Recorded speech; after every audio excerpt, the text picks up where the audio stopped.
Orang ini pernah diasingkan sama negaranya, padahal dia itu nggak salah apa-apa. Tapi 50 tahun kemudian, dia balik lagi jadi pemimpin negara tersebut. Mau tahu gimana caranya? Lu jangan skip video ini, karena ini cerita tentang salah satu orang paling berpengaruh di dunia, yaitu Xi Jinping. Tahun 1949, negara komunis Cina terbentuk, dan di dalamnya cuma ada satu partai politik yang punya kuasa penuh atas pemerintahan di Cina, yaitu Partai Komunis. Partai ini mengatur semua kebijakan yang harus dipatuhi sama seluruh masyarakatnya. Di Cina itu ada yang namanya pembatasan kebebasan berbicara. Jadi negaranya diatur sama Partai Komunis yang pemimpin partainya juga dipilih sama petinggi-petinggi partai tersebut. Yang naik jadi pemimpin partai punya wewenang untuk mengatur kebijakan di sana. Pemilu di Cina itu nggak bersifat pluralistik karena mereka nggak membolehkan adanya oposisi. Yang artinya karena partainya cuma ada satu, jadi calonnya cuma ada satu dan langsung jadi pemimpin negara. Para petinggi partai ini milih secara tertutup. Jadi sebelum waktunya, orang-orang yang ditunjuk jadi pemimpin masih bersifat rahasia. Identitas orang-orang ini akan diumumkan secara publik setiap 5 tahun sekali di Kongres Nasional dengan cara berjalan simbolik sesuai dengan urutan. Yang jalan paling depan itu pemimpin partainya sekaligus pemimpin negara untuk 5 tahun ke depan. Di tahun 2022 kemarin, yang jalan di depan itu Xi Jinping. Dia tuh udah menjabat sebagai ketua di 10 tahun terakhir. Dia jalan di depan untuk ketiga kalinya, yang artinya peraturan soal pemimpin negara yang cuma boleh 2 periode itu dihapuskan. Ini mendandai kalau misalnya Xi Jinping berencana tetap di atas selama hidupnya dia. Banyak yang bilang kalau misalnya Xi mau ikutin Mao Zedong, orang yang jadi pemimpin pertama komunis Cina, yang membawa Cina menuju keterpurukan. Dan masyarakat Cina takut kalau misalnya kejadian kayak Mao bakalan terulang lagi. Hubungan Mao Zedong sama Xi Jinping itu pahit buat dia. Xi yang lahir dari keluarga terhormat Cina malah diasingkan dan disuruh kerja di pedesaan sama Mao di masa remajanya. 50 tahun kemudian, Xi jadi salah satu orang paling berpengaruh di dunia dan satu-satunya orang yang punya kekuasaan mutlak di Cina setelah Mao. Gimana caranya orang yang diasingkan dari negaranya, yaitu orang yang terendah dalam sebuah negara, malah berubah jadi orang yang memimpin negara tersebut? Yang jadi awal mula cerita Xi Jinping dimulai bahkan sebelum dia lahir. Di masa-masa The Long March, pasukan komunis Cina yang namanya The Red Army dikepung sama pasukan nasionalis yang masih berkuasa di Cina masa itu. Pasukan komunis ini dikepung di Jiangxi. Dan di tahun 1934, para petinggi partai komunis memutuskan buat nerobos garis pengepungan musuh buat nyari tempat baru. Mereka harus jalan 1 tahun penuh sama penderitaan dan gempuran dari pasukan nasionalis. Di saat perjalanan, jumlah dari The Red Army berkurang secara signifikan dalam 3 bulan pertama. Hampir setengahnya mati atau kabur ke pedesaan. Sampai di pemberhentian pertama di Zunyi, mau nentuin tujuan akhir dari perjalanan mereka yaitu di Yan'an. Dia nyaranin buat perang bergerilya lawan pasukan nasionalis, buat ngurangin korban yang berjatuhan. Makanya mau bikin rute lewat hutan dan pegunungan. Medannya emang keras karena banyak jalan menanjak sama waktu tempuhnya mereka tuh nambah. Tapi akhirnya The Red Army sampai juga di Yan'an. Pemimpin wilayah di sana ngasih The Red Army tempat buat bikin markas baru mereka. Nama pemimpinnya itu Xi Chongzhen, dan orang ini adalah bapaknya Xi Jinping. Mao yang punya rencana pelarian ini dijadikan pemimpin Partai Komunis Cina sama pemimpin militernya. Dan di tahun 1949 pas Partai Komunis menang dan Cina berubah jadi komunis, Mao jadi pemimpin negara juga. Di dalam Partai Komunis itu ada yang namanya Central Committee, dan ini kumpulan dari orang-orang penting di Partai Komunis. Di dalam Central Committee itu ada yang namanya Politburo, yaitu struktur kekuasaan teratas di Partai Komunis yang bertanggung jawab untuk semua keputusan dan kebijakan yang mau disahkan. Dan dari Politburo ini, ada orang yang lebih penting lagi, yaitu Politburo Standing Committee. Orang-orang ini termasuk General Secretary, yaitu kepala partai dan negara, punya kuasa penuh atas Central Committee serta kemiliteran. Pas masa-masa The Long March, mau menduduki posisi ketua di kemiliteran, juga di Politburo Standing Committee. Sampai di tahun 1943, Mao jadi General Secretary atau ketua dari Partai Komunis. Karena mau menguasai militer dan juga Partai Komunis, dia punya rencana buat tetap di atas seumur hidupnya dia. Mao milih 4 orang yang paling setia sama dia buat ngisi posisi Politburo Standing Committee. Contohnya tuh kayak Zhou Enlai sama Liu Shaoqi. Mereka punya pengaruh yang besar dalam Partai Komunis itu sendiri. Mao juga ngasih orang-orang yang mau naik ke Politburo Standing Committee dengan syarat harus setia sama dia. Bapaknya Xi Jinping diangkat jadi Sekjen Dewan Negara. Karena bapaknya naik posisi, Xi Jinping yang masih kecil dikasih gelar pangeran muda. Mau gak ganti, semua anggota Politburo itu jadi orang yang setia sama dia. Supaya dia tetap berada di atas selama hidupnya dia. Tapi menangin perang sama ngatur negara itu hal yang jauh berbeda. Mau bikin kebijakan buat memajukan ekonomi Cina dengan menghapus pertanian yang bersifat pribadi. Dan itu berubah jadi komunal atau bersifat publik. Bikin kebijakan tungku peleburan pribadi yang harus diikutin sama seluruh warga Cina. Ada juga kebijakan buat pembasmian hama besar-besaran. Dan semua kebijakan itu gagal total.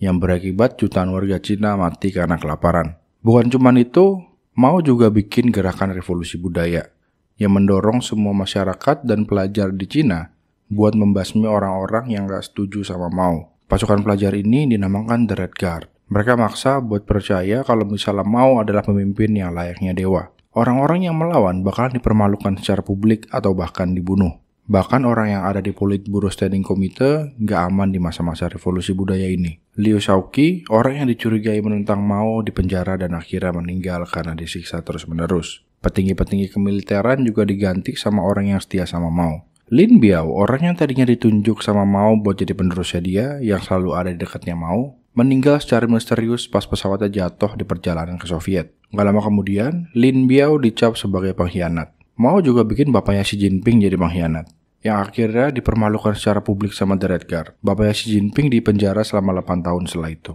Dengan bapaknya yang dipenjara, Xi Jinping yang masih berumur 15 tahun diasingkan ke pedesaan yang namanya Liang Jiahe. Kehidupan Xi di sana tuh kayak di neraka. Dia dipaksa buat kerja secara nggak manusiawi, tinggal di goa, dikasih makanan juga seadanya. Kadang nggak dikasih makan sama sekali. Padahal di umur 15 tahun, Xi masih di masa-masa pertumbuhan. Dan dari titik ini, Xi mulai bertekad kalau misalnya dia mau jadi orang paling berkuasa di negara ini. Di tahun 1976, Mao Zedong meninggal dunia. Dan revolusi budaya besar-besaran meredup sedikit demi sedikit. Posisi Mao digantiin sama Hua Guofeng. Tapi orang yang menyelamatkan Cina dari keterpurukan yang disebabkan sama Mao adalah Deng Xiaoping. Deng punya pemikiran yang berbeda dari Mao. Kalau mau negaranya maju, bukan revolusi yang diduluin tapi produksi.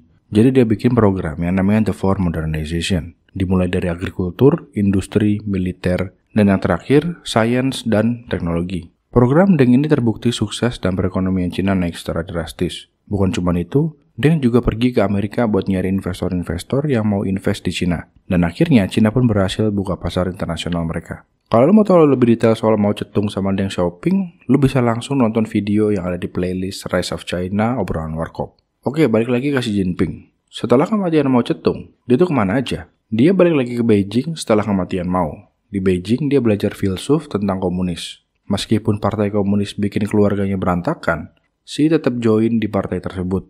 Tapi kenapa? Karena Xi paham betul sistem yang ada di negaranya. Kekuasaan adalah harga mati. Kalau nggak punya kuasa, lu bukan siapa-siapa. Xi ngelakuin sesuatu yang nggak semua orang lakuin demi mendapatkan kekuasaan di partai komunis. Kebanyakan kompetitor Xi, mereka ngumpul semua di kota-kota besar kayak Beijing buat meraih kekuasaan di sana. Tapi Xi beda. Dia ninggalin kota-kota besar dan malah pergi ke daerah pedesaan. Dia pergi ke provinsi-provinsi yang terbelakang dan masih bisa dibilang daerah yang miskin buat jadi ketua partai komunis di wilayah tersebut. Dia ke sana karena di sana tuh nggak ada pangeran-pangeran muda lain yang jadi kompetitornya dia. Xi pertama kali ke daerah yang namanya Hebei, provinsi yang ada tepat di sebelahnya Beijing. Xi di sana posisinya cepat banget naik jadi sekretaris partai. Setelah dia selesai dari Hebei, Xi pindah ke Fujian, daerah yang banyak dihuni sama orang-orang penting di kemiliteran Cina. Xi juga berhasil naik jadi sekretaris partai dan akhirnya jadi gubernur beberapa tahun kemudian. Setelah dia selesai di Fujian, Xi pindah lagi ke Zhejiang. Nah di sini, dia turun lagi jadi sekretaris partai. Tapi dia berhasil dapetin dukungan dari masyarakat di sana. Strateginya Xi yang pindah-pindah ini bukan cuma bikin dia dapetin banyak dukungan dari provinsi-provinsi tersebut, tapi Xi juga dapat kredibilitas sebagai pemimpin partai yang pekerja keras dan juga rendah diri. Dia berhasil ngumpulin pendukung yang setia untuk waktu yang panjang. Setelah dari Zhejiang, Xi pindah lagi ke Shanghai. Di sana dia berhasil mengungkap kasus korupsi pejabat setempat, dan dia berhasil dapat nama baik di sana sebagai ketua partai daerah. 7 bulan kemudian, Xi balik lagi ke Beijing. Di masa pemilihan Politburo Standing Committee, para eksekutif partai komunis mau kandidatnya seorang pangeran muda. Tapi pangeran muda ini nggak boleh terlalu ambisius. Jadi yang rendah diri aja. Dan juga nggak terlalu kuat pengaruhnya. Akhirnya Xi dilihat sebagai pangeran muda yang gak terlalu ambisius, karena dia mau pindah-pindah ke daerah-daerah terpencil sama kerja di posisi yang rendah. Di tahun 2007, pas posisi Politburo Standing Committee diungkap ke masyarakat, Xi Jinping jadi salah satunya. Dia termasuk jadi 9 orang paling berkuasa di Cina. Kerja keras Xi di tempat-tempat terpencil selama 17 tahun akhirnya terbayarkan. Di tahun 2012, setelah Hu Jintao selesai menjabat yang kedua kalinya, Xi naik sebagai General Secretary atau ketua umum partai politik yang punya kekuasaan tertinggi di negara Cina. Anak yang diasingkan semasa remajanya balik jadi kepala negara dan punya kekuasaan penuh atas negara yang pernah mengasingkan dia. Sebagian pemikirannya Xi itu setuju sama pemikirannya Mao. Kalau satu figur seseorang itu dibutuhkan buat keberlangsungan partainya. Berlawanan sama pemikirannya Deng soal reformasi yang melibatkan banyak pihak. Jadi tepat setelah Xi Jinping naik jadi General Secretary, dia mulai nyingkirin banyak orang. A top Chinese official has been charged with accepting bribes, stealing state secrets, and abusing his power. Ling Jihua was one of the most trusted advisors to former President Liu Jintao.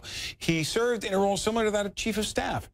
His indictment part of an enormous corruption crackdown by President Xi Jinping, targeting thousands of government officials for accepting or offering bribes. Ratusan pejabat-pejabat senior yang terbukti korupsi langsung disingkirkan sama Xi. Bukan cuma di partainya, tapi di kemiliteran pejabat-pejabat yang korupsi juga dihabisin semuanya. Target Xi adalah semua orang yang kotor dan rivalnya dia. Setelah dia beresin semua orang yang terbukti korupsi, Xi dapat posisi teratas di Partai Komunis dan militer Cina. Dan ini bikin dia jadi pemimpin yang berkuasa di Cina sejak zaman Mao Zedong. Di periode kedua, Xi menjabat jadi General Secretary di tahun 2017. Pemikiran ideologi politik Xi sekarang jadi inti dari pemikiran, sikap berpolitik dan gerakan partai itu sendiri. Secara garis besar, pemikiran Xi Jinping nggak bisa dibantah, dan memang nggak dibantah selama beberapa tahun terakhir. Dalam 10 tahun, Xi jadi kepala negara, ekonomi Cina naik lebih dari 2 kali lipat. Begitu juga sama rata-rata pendapatan perorangan sama pengeluaran militernya. Karena Xi, Cina bukan dari negara yang bisa dicuakin gitu aja. Karena Cina naik dari negara yang makmur, karena kebijakan Deng Xiaoping, jadi negara superpower yang lo kenal sekarang. Cina jadi berani buat ngeklaim wilayah mereka di perbatasan Laut Cina Selatan yang berbatasan sama Laut Natuna. Dan juga bisa mengintimidasi Taiwan yang di backup sama Amerika. Di dalam negaranya, censorship internet ada di mana-mana. Sejak tahun 2014, pemerintah Cina mendiskriminasi kelompok muslim di Cina yang namanya Uyghurs. Dan Xi Jinping bikin peraturan untuk orang yang mendiskriminasi mereka akan kena hukuman atas dasar pelanggaran hak asasi manusia. Sampai di masa-masa COVID-19, Xi baru ngerasain tantangan saat dia menjabat sebagai kepala negara. Banyak dari warganya yang minta dia buat turun dari jabatannya gara-gara kebijakan Zero COVID Policy yang dia bikin. Tapi di tahun 2022, pas anggota Politburo Standing Committee dipublikasikan, Xi Jinping jalan di paling depan lagi. The leader of China, Xi Jinping, is set to be given a historic third term in power this weekend, and the effort to boost his image and popularity is in full swing across the country. State media has headline stories about how poorer towns have been transformed after visits from the president. Our correspondent Celia Hatton reports on how he rose to power. Posisi kepala negara aman buat dia 5 tahun ke depan.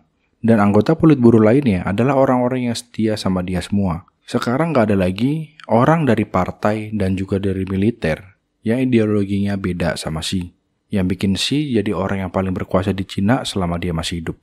Kebijakan di Cina sejak masa-masa Deng Xiaoping sampai Xi Jinping bikin kemajuan ekonomi Cina mulai dari agrikultur, industri, militer, sains, dan teknologi tercapai semuanya. Agrikultur mereka maju, para petani semangat buat nanam pangan untuk negaranya dan bisa juga ekspor ke pasar internasional. Industri Cina juga maju, militer mereka sekarang udah hampir sama kayak Amerika, dan sekarang tahap terakhir dari the four modernization juga udah tercapai, sains dan teknologi. Sekarang mobil-mobil produksi Cina udah nggak asing lagi kita lihat di jalanan. HP-HP buatan Cina juga udah bersaing di pasaran. Apalagi sekarang Cina lagi ngembangin teknologi microchip dan AI. Jadi nggak usah ketergantungan sama microchip buatan Taiwan lagi, yang dikuasai sama Amerika. Sistem pemerintahan mereka untuk pemilihan kepala negara itu berdasarkan dari vote orang-orang yang paling berpengaruh di negaranya. Dan orang-orang ini punya tujuan yang sama, yaitu memajukan negara. Menurut gue pribadi, sistem pemilihan kepala negara yang kayak di Cina ini masuk akal sih. Orang-orang yang punya pengaruh besar buat negara, yang punya kewajiban untuk memilih pemimpin mereka. Dengan syarat mereka semua harus orang-orang yang benar.